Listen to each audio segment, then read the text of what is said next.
Welcome everyone to the Quantbox Chennai Grand Masters 6th round where two good friends of each other are facing off. We have Anish Giri playing with the white pieces against Vidit Gujrathi. A very exciting clash. Anish has had 5 draws until now, some of them quite exciting games. Vidit has had also 2.5 points, but with more combative games. We have Grandmaster R.B. Ramesh, the very well known coach of Indian chess, making the opening move there. Wonderful to see him at the tournament. And now Anish takes back his pawn. A handshake here, and we are ready to rock and roll. This, dear friends, is the Ambit recap of the day. White to play opens the game with 1 e4 and Vidit responds back with e5. Anish now brings his knight out to f3. Will we see the Italian, because that is one of the favorite weapons of Anish Giri, and I think Vidit also likes playing it from both colors. Bishop c4 is on the board. The Italian and bishop c5 played. White castles.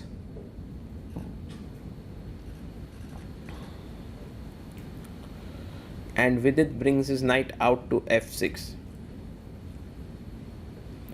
Anish defends his pawn with d3, setting up this very nice structure. If you ever have thought about the Italian deeply, you will realize that the major difference is knight on c6 and no knight on c3 for white, which allows him to push the pawn to c3. This is the biggest imbalance.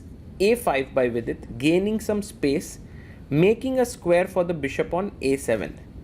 And Anish goes for the very sharp line with bishop g5. It's Anish's way of saying to Vidit that, hey, I'm looking for something more here out of the opening. I'm looking for a fight. Bishop g5, bishop h4, keeping the spin, and Vidit goes bishop d7. Now this move has been played by Magnus Carlsen against Gukesh and against Arjun. Vidit can go g5 because he hasn't castled yet. g5 could be an idea, but you can see Vidit takes quite a bit of time in the opening. He has 1 hour 6 minutes and plays bishop a7, and now this move by Anish, quite weird, I must say. Rook c1. What is his plan there is very unclear to me. He castles here, and maybe what I understand is that after d4 takes, he wants the rook to open up on the c file. Rook e1 now played by Anish, and g5. One thing that's quite incredible about this system is that black is ready to go g5 even after castling. Bishop goes back. Just so that you know, this is not working because king g7 and black can defend with rook h8, and I believe Vidit would be well aware of this defensive ideas. Knight goes to e7 because Vidit is rerouting his knight to g6. He puts it on g6, and can we actually win this pawn on e5?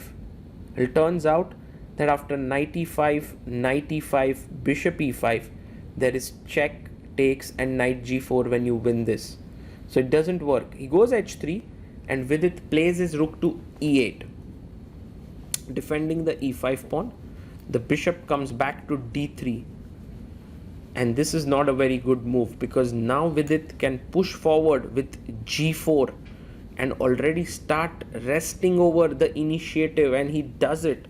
g4 is played.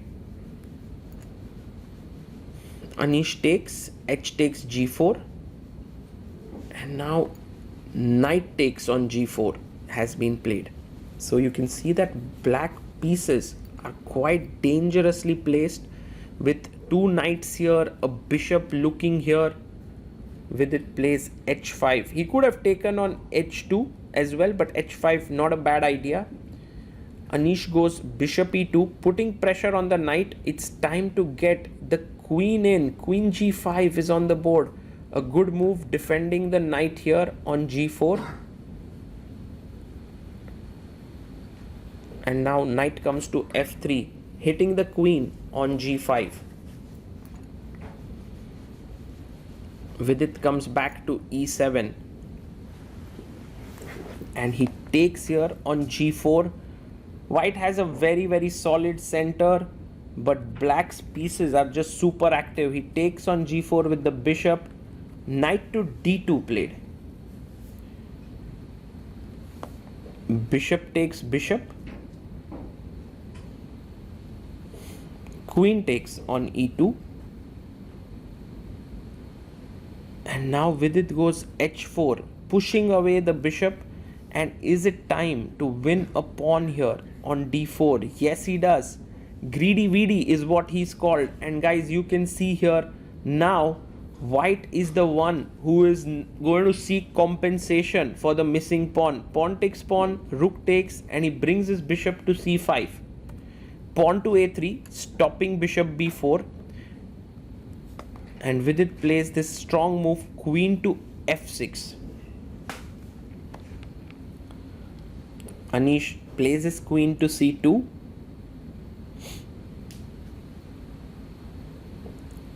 And bishop goes back to b6. The idea of this move is to defend the pawn on c7.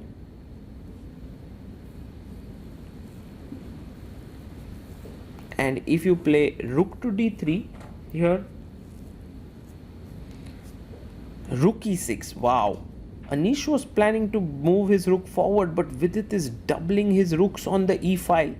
And remember guys, there are many back rank ideas because the bishop is on h2. Oh, he's not so happy here, Anish, with his position. He goes rook d5 to give you an idea. Now the best move is knight e5 to block the rook from coming here. But instead he goes rook e8. Now Anish must avoid rook f5 because after takes, there's a back rank mate lurking on e1. So rook e8.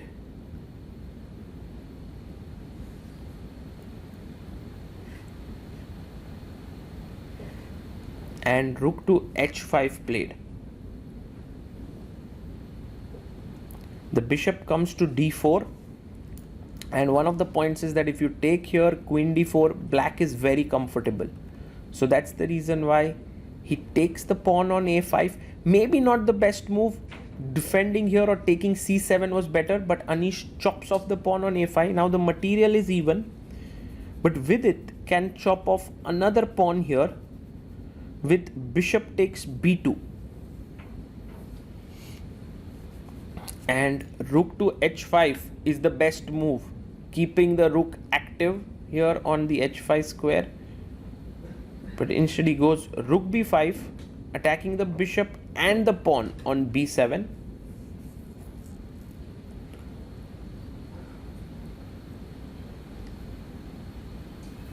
Black now can take bishop a3. Vidit is seriously better here.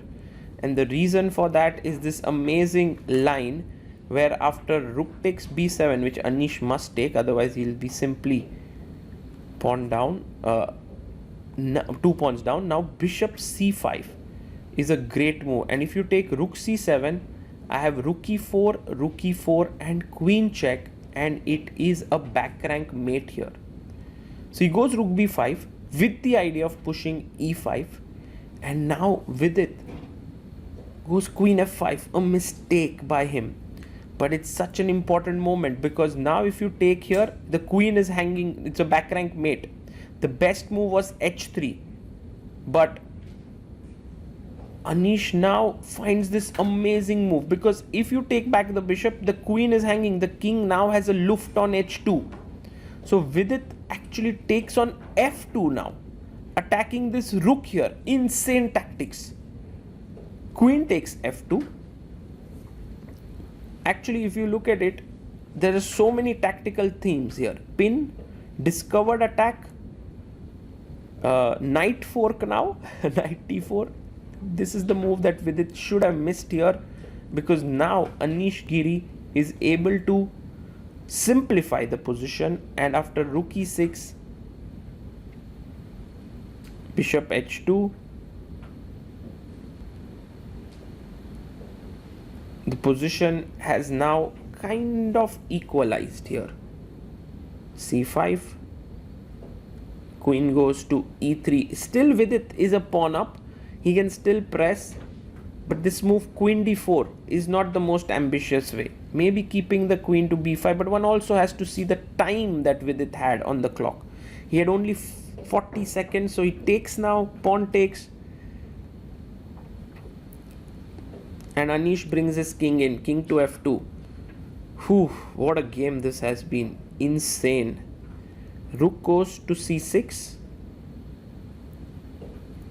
rook to d1, and a check here. If you move the king up, h3 could be very interesting, so he comes back, king g1. This is hanging, so rook c4, and now king to f1 played. He goes pawn to f6, trying to get the king into the game, king f7, king e6.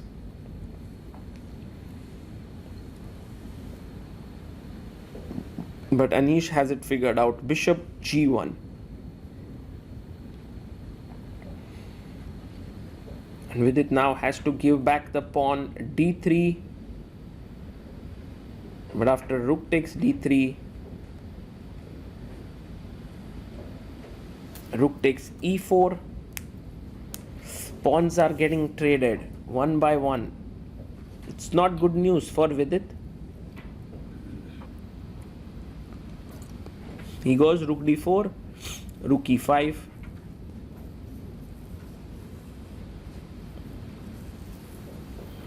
and now bishop comes up to f2. Rook goes to h5, and now king g1 played.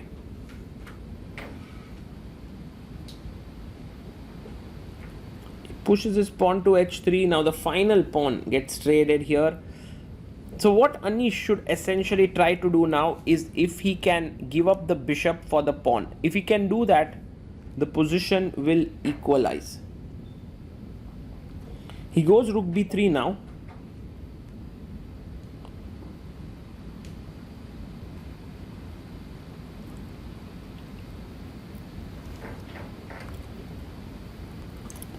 The bishop comes up to g3, king comes up to f7, and now rook a4. Vidit brings his knight back to f8. This is some suffering for sure, but Anish wants to stop the suffering instantly, which is why after knight e6, I'm pretty sure he wants to give up his bishop for the pawn. That's brave and bold. But what Anish is essentially saying is that I know how to hold rook knight versus rook endgame, and I'm going to try and do that here. And so rook a5 played, just simply playing this position, rook knight versus rook. Anish is comfortable and confident. What we are going to do now is just take you through the remaining moves, because while rook knight versus rook, we have seen instances of players losing it, even top players. Like a big example was recently at Freestyle Chess in Weissenhaus, where Vidit lost the endgame to Magnus Carlsen, but that was blitz. The other is Judith Polgar once lost it to Garry Kasparov, but that was also perhaps one of those rare situations. I'm not so sure about the format of that game. Maybe it was rapid or blitz. But when you have classical chess and 30-second increment, it almost seems impossible that such a position is going to be lost. For winning here, what black has to do is push the white king to the end, like end of the board, corner of the board somewhere, and then try to checkmate. King e5 played, check here, and maybe king d4 seems most logical. He gives another check, check again. Knight c5, king d2,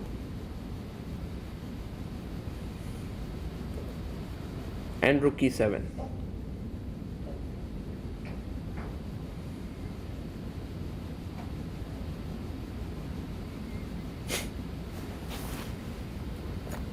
And rook to c6 played. He goes rook d7 check. You can see how Anish is calmly making his moves here. So I'll let this game continue, and then at the end of this video we will go back to that moment where there was a beautiful skirmish that happened in the middle of the board, and try to understand deeply all the possibilities that were held in this position for both Vidit and Anish.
Let's look at the position from this moment where Anish brought his rook back to b5.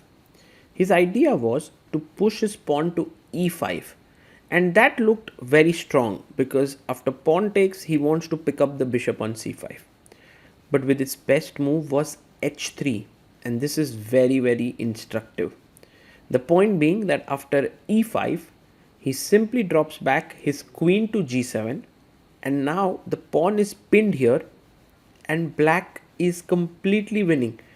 White is in big trouble. He can never unpin this. For example, let's say you move your rook away, rook to b1. Now just knight e5, knight takes e5 is met with queen takes g2. There's mate also on the g file. So that's the reason why h3 would have been very strong. But Vidit got tempted by the possibility of queen f5. This is a very strong move because it feels like this pawn is hanging. You can't take because this is hanging on e1. But bishop takes d6 is a very nice move by Anish, freeing up this square. Now imagine if you took back, e takes f5 and your queen down, because after takes, my king has the h2 square. So that's the reason why Vidit had a counter sacrifice, because the idea of queen f5 was not just to attack here, but also the b5 rook. Queen takes, and this is what Vidit actually had missed, that there is a fork at the end of the line, and after queen c4 takes bishop h2, white had excellent drawing chances and the game ended in a draw.